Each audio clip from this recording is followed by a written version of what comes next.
Welcome to Loop TV. I'm your host, Gene Munster, with a very special guest today, Mike Olson. For those of you who are historians viewing, you may remember Mike from his decade of covering esports at Piper Jaffray. He also was on a tech team that I work with, and he is the one who coined the term. This is really the Easter egg in this episode here. Coined the term, meet the man who coined the term halo effect. Look it up on Wikipedia. Mike's there, and delighted to have you here. Mike, you have moved on to bigger endeavors here and have recently joined Wise Esports as their CFO.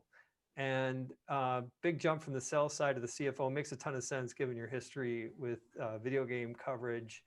And maybe just for some context, maybe just to talk a little bit about when I hear esports, I have an understanding of the gameplay, don't have a great understanding of the audience. So maybe we can start there. You can talk a little bit about who's the audience that you're pursuing.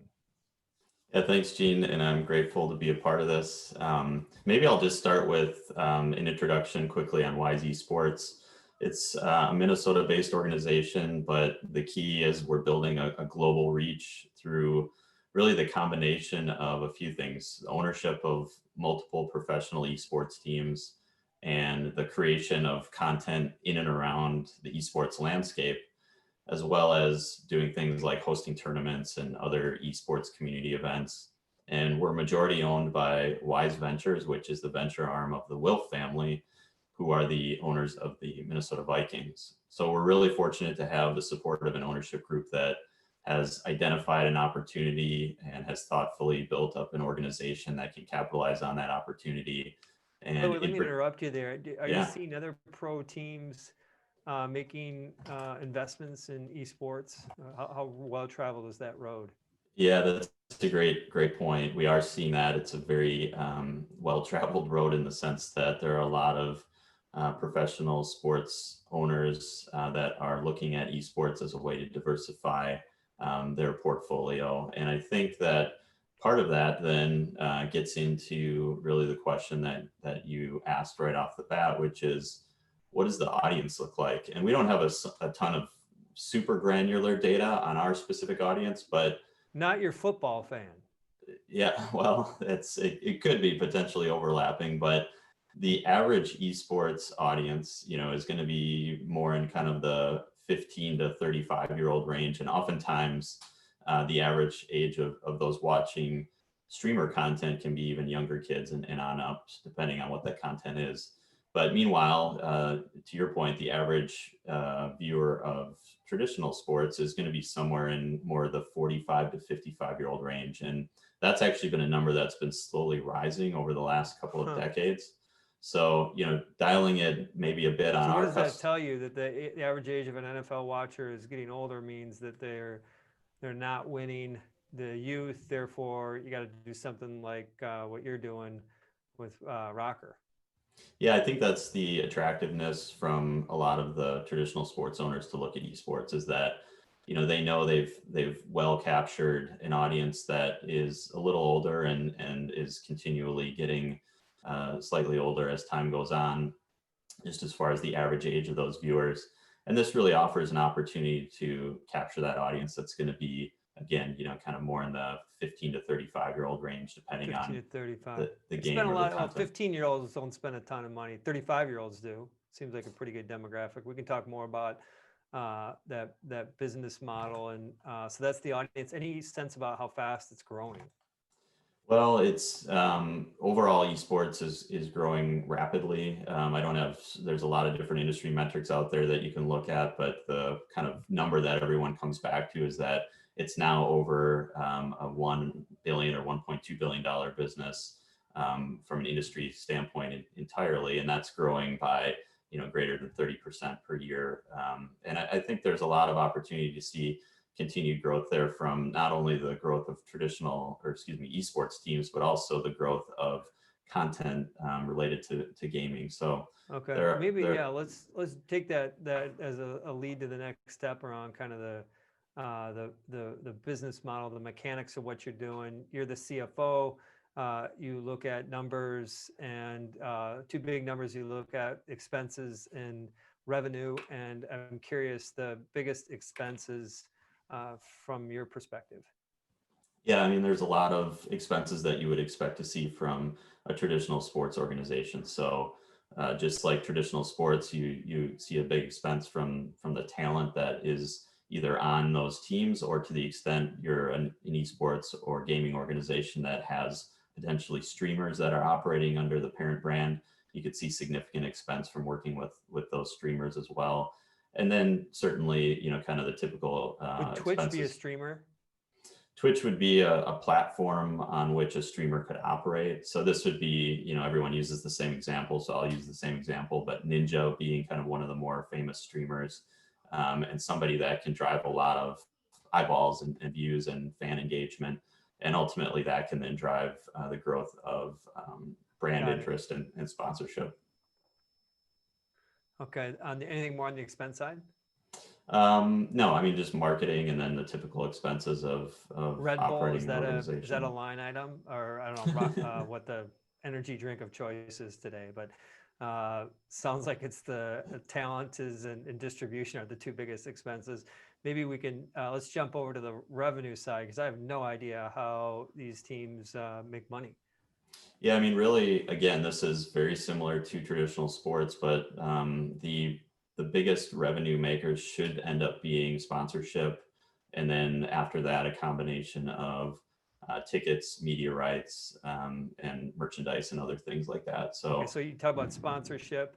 Give an example of how sponsorship plays out. What are any sponsors you can mention that Rocker has? yeah, so we do have a few big brand partners, that some of which are endemic brands like gaming peripherals and consoles and things like that. And then you also have others So that what are kind of. would it be like a logo on a jersey, or an animated ad that comes across? What's the placement like on the sponsorship? Yeah, it could be all those things. And in our case, we also hosted a huge launch weekend event, which was the launch weekend for all of the Call of Duty League as it was relaunched in January. And as a part of that, we had significant sponsorship participation. So yeah, it could be at live events, it could be part of your branding on physical branding on jerseys and things like that, or it could be part of streams or other content that's online. And on the And sponsorship side, you talk about some of the game peripherals and some of the more obvious segments that would want to advertise on this. Are you starting to see some maybe traditional advertisers starting to vector over or test out advertising? yeah, so we had this year an auto manufacturer was one of our sponsors. Ford was a sponsor. So Nice. we are seeing non-endemic brands starting to look at this. And that's really part of our job as a growing esports organization, is to just drive awareness and education for the space overall. So we're seeing a lot of brands that have historically spent a lot in traditional sports starting to look at esports. But at this point, it goes well beyond that, and we're just positioning ourselves to try to really take advantage of the overall rising During tide. a typical match, gamer match, what do you call It could be either. I think game primarily. them? Do you have like commercial breaks? Yeah, there are. So during like a Call of Duty League match where our team, Minnesota Rocker, may be playing, they'll have essentially different segments of the match where there'll be breaks and there's opportunities for sponsorship there. 30 And then second ads kind of a thing? could be, and in some cases it's much longer, because we may also have then breaks between our match that we're playing in and then additional matches that may Got it. be being played in as part of the broader series. Okay, and is sponsorship and advertising, is that the majority of the revenue in the business today?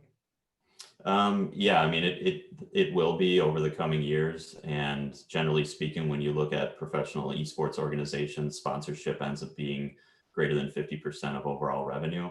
Got it. Now, to the Okay. extent you look beyond just specifically professional esports team ownership, there's more opportunity for revenue outside of that for organizations that have gotten into things like streaming and other proprietary organization content creation.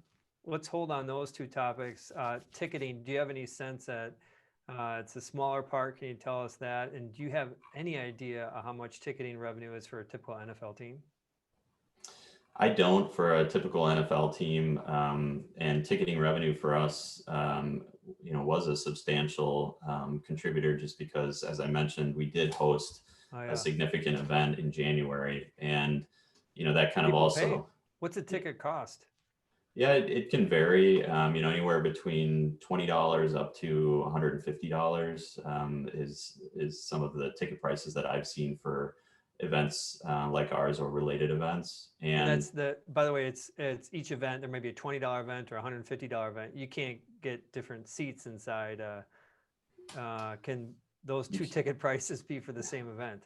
They could be, yeah. You could have a $20 ticket that's a general admission ticket for kind of the, back of the house, so to speak, or you could have a VIP ticket that's right in the front and also includes, Okay. Oh, this is like physically people actually going to your stadium. yes, exactly. Okay. My apologies. I was thinking about a virtual and arena there or something that effect. How big is your stadium? Well, we held the event for the launch weekend at the Armory in Minneapolis, which holds several thousand people. As of now, we don't have a venue that is our own. I would say that there's a lot of different events that have been held over the last few years that have ranged anywhere from several hundred people up to tens of thousands, depending on Got which it. game Okay. was So the involved. in-person piece, that's really helpful and shows you I've got a lot to learn about this business. And beyond the ticketing, the sponsorship, you mentioned a couple of them. What are the things longer term that you're optimistic about? Well, I think there's a huge opportunity for growth of just eyeballs viewing more content, and whether that's the content of literally watching professional esports teams playing, or whether that's content that is streamers that are streaming certain content for particular titles or genres, or whether that's proprietary kind of organization created content. There's just a lot of potential opportunities to create a diversified set of content that can then be used by our brand partners to advertise to a wide range of demographics that they're looking to reach. Got it. I have two further questions. One is what you're doing with Rocket League. You have two teams now. Why go there? Yeah, so really excited to have been able to enter what's known as the Rocket League Championship Series this year, and we look at a lot of opportunities, just This is like you totally do. different than the Call of Duty team. Yep, exactly. So Rocket League is a different game. It was an easy choice for us because we really want to diversify our portfolio in a way that allows for potential brand partners to just have a wide spectrum of content that they can potentially be involved with. So if you think about it this way, we have more mature content with Call of Duty, and then Rocket League is a title that is really more acceptable for all gamers. So, beyond the interests we had in just diversification of our teams and content, we also, like the metrics that we're seeing around the growth and interest of Rocket Makes League. sense. And the other thing is Rocket League just went free to play as a title. So it used to be a traditional kind of $60 game. So that should also just help the growth of the title overall. Nice. Love that expansion. Last question. Is there a Pro Bowl? There is, yeah. So there's essentially all-star kind of series at the end of the season for the Call of Duty League, and we see that in other leagues as well. And that just is an opportunity to highlight some of the players that have done some amazing things throughout the And season. what is it about those players? Is it like their hand speed or peripheral vision? What is is there like a deciding factor that gets somebody from the B plus to the A team? Yeah, I think it's just there's a lot of things is the answer, but there is definitely some physical component of just having wicked fast reaction time and the ability to also know where you are within the map. And every year, especially for Call of Duty, every year a new title comes out. So there's a whole new. It's not a new game necessarily, but there's a whole new map and a whole new strategy to apply to that title that year. So the teams that work the hardest, as the new title comes out, are oftentimes the teams that have a good start right out of the gates for the season. Well, I can tell you this is you worked hard at your trade. Undoubtedly are part of the iconic Pro Bowl team on the sell side, and fun to see what you're building here and the future of entertainment and play, something we believe strongly in, and are big proponents for what's going on in esports, just a new way to engage a whole new generation, the future generations of humanity. Appreciate everything you're doing there, Mike. Thank you for joining us. On behalf of Mike, I'm Gene. This is Loup TV. Bye for now. Thank you.